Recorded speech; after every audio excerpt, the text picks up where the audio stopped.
ہمارے اگلے جو شاعر ہیں جدید غزل، ان کے نام کے بغیر میں نہیں سمجھتا کہ پوری ہو سکتی ہے، کیونکہ ان کا ایک شعر ایسا ہے جو کہ ایک عرصے تک میرے حواس پر طاری رہا۔ میں اس شعر کو جتنی مرتبہ پڑھتا تھا اتنی دفعہ لطف اندوز ہوتا ہے۔ اتنا خوبصورت شعر، اور شعر تو یہ کہتے ہیں آرٹ سے تعلق تو ہے، لیکن ایک مزے کی چیز یہ ہے کہ سائنسز کے ساتھ گہرا تعلق ہونے کے ساتھ ساتھ سائنس کو ادب کے ساتھ ریلیٹ کیسے کرنا ہے اور کیسے انسان کو یہ بتانا ہے کہ سائنس اور ادب الگ الگ نہیں ہے، یہ ان پر ختم۔ میں گزارش کروں گا جناب فیضان ہاشمی سے کہ آپ تشریف لائیں اور اپنا خوبصورت کلام ہم لوگوں کو سنائیں، ہمارے گوش گزار کریں۔ ان کا ایک خوبصورت نمائندہ شعر آپ تمام احباب کے گوش گزار کرتا ہوں کہ سب اپنی الجھن کے دائرے تک ہی سوچتے ہیں، سب اپنی الجھن کے دائرے تک ہی سوچتے ہیں، ہمارے آنگن میں سیب گرتا چھری نکلتی۔ جناب فیضان ہاشمی۔ ادراک عربی پر چار چھند کی محبت کہ انہوں نے اس مشاعرے میں شریک کیا۔ چند اشعار۔ ہند مالی میں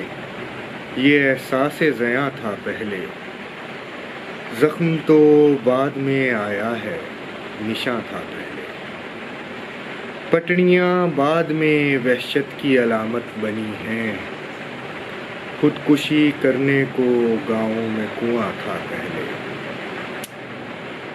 دل میں رہنے کے بھی آداب ہوا کرتے ہیں،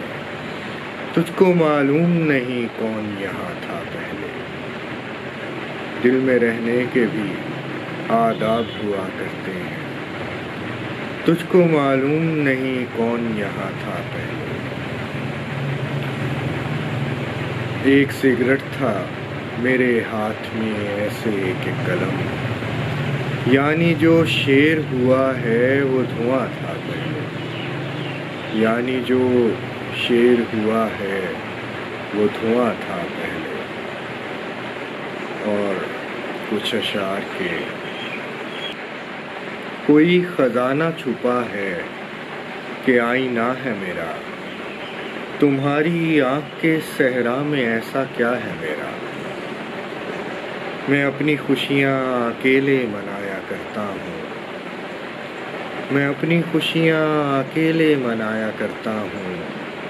یہی وہ غم ہے جو تجھ سے چھپا ہوا ہے میرا، یہی وہ غم ہے جو تجھ سے چھپا ہوا ہے میرا۔